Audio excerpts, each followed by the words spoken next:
I'm Henry Ramos, and this is the news in San Antonio. The search for answers in the Hill Country. City and county leaders faced hours of questions at a hearing with state lawmakers.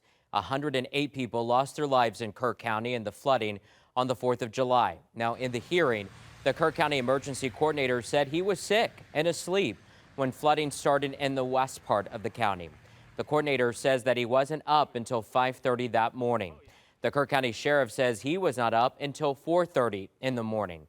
Meantime, around 3:20 that morning, dispatchers were taking hundreds of calls. Radio communication staff, they were trying to keep up with all of those calls that were coming in.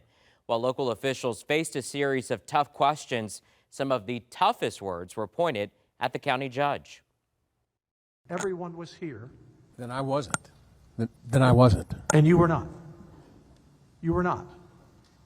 And I asked the question, where's the county judge? I don't know where you were on day one on July 4th, but you should have been here. You should have been here directing that response. That's your responsibility. And local officials, including Kerrville's mayor, are also calling for a flood warning system, along with better training and resources for first responders. In other news, Texas Democrats are fighting back against a proposal to change the state's congressional map. Republican lawmakers have proposed to change several districts in North Texas, targeting Democratic members of Congress and shifting boundaries to favor conservative-leaning areas. Here's San Antonio Congressman Joaquin Castro. There is a lot at stake here. Black and brown communities will suffer the most. They're getting torn up across the state. As Al alluded to, y'all know in the last few decades, the overwhelming majority of growth in the state of Texas has come from Latino and African American communities. And yet the number of seats that have been drawn to serve those communities has stayed flat or shrunk. Texas House Democrats say they are prepared to do whatever it takes to fight the redistricting effort, including possibly leaving the state to break quorum. A woman is shot while driving, and while on the phone with 911, police say she crashed. Investigators say someone in a truck shot the woman's car, and now she's in critical condition. Reporter Meredith Haas has the story. Driving through this parking lot, police say the woman was already shot, and while trying to call 911, she then crashed into this pole. Gunfire erupting off 410, leaving a woman in critical condition. It all happened on the turnaround at Loop 410 in Marbach Road.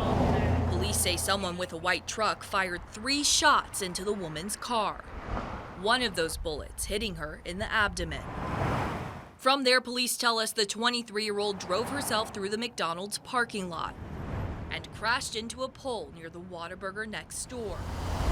The woman, who hasn't been identified, was taken to the hospital and at last check is in critical condition.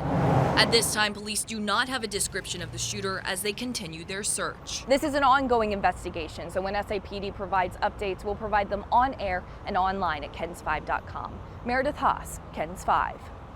A motorcyclist has died after crashing into an SUV. Witnesses say the 23-year-old motorcyclist was speeding and weaving in and out of traffic when he ran into an SUV. The motorcycle rider, police say, went over a fence and landed in a backyard. That is where he died. The driver and passenger in the SUV were taken to a hospital but are expected to be okay. Police say this was an accident and no charges will be filed. A longtime San Antonio police officer finds himself in handcuffs. The officer is accused of driving while intoxicated. Police say Paul Finkick was arrested while on duty at the South Patrol substation. According to SAPD, Finkick smelled of alcohol during roll call, then got into his patrol unit. A sergeant then called him to the substation, and the officer was screened and arrested for DWI. Police say his blood alcohol content level was 0.15, twice the legal limit.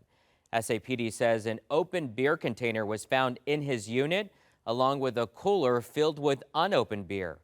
The officer has been with the department for 18 years. He's now on administrative duty.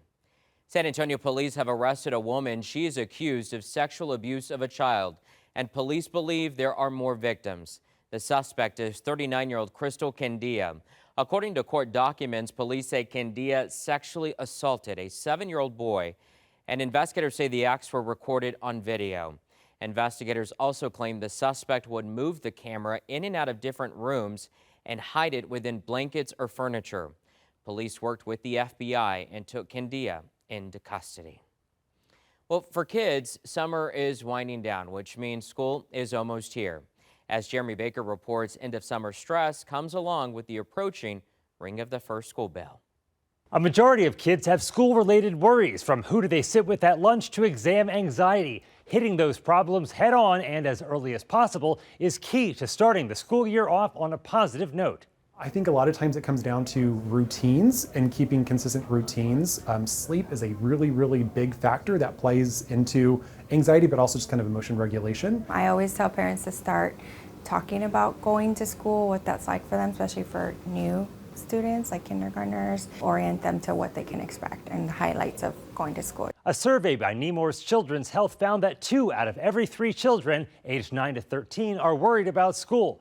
Homework is one stressor that affects at least 1 in every 2 students, and other worries include not making friends, academic challenges, and bullying. If a bullying situation comes about, I would say immediately address it with the school, talk to your kid about what the plan is. Hey, we stand up to bullies. We don't let this happen because someone can get hurt. That's easy. 5 times 9 is 45. Man, I'm never going to get this right. If your kid is struggling in any subject at school, it isn't always because they can't grasp the information, but rather their executive function skills like staying organized, and that can be worked on at home. Those are going to be things like time management, being able to plan, prioritize our projects, those types of things. Dr. Nunez also tells parents that you are your kid's biggest advocate and cheerleader, so do what you can to protect your child, but find a good balance so they can grow on their own too. Jeremy Baker, KENS 5. And that is the news in San Antonio.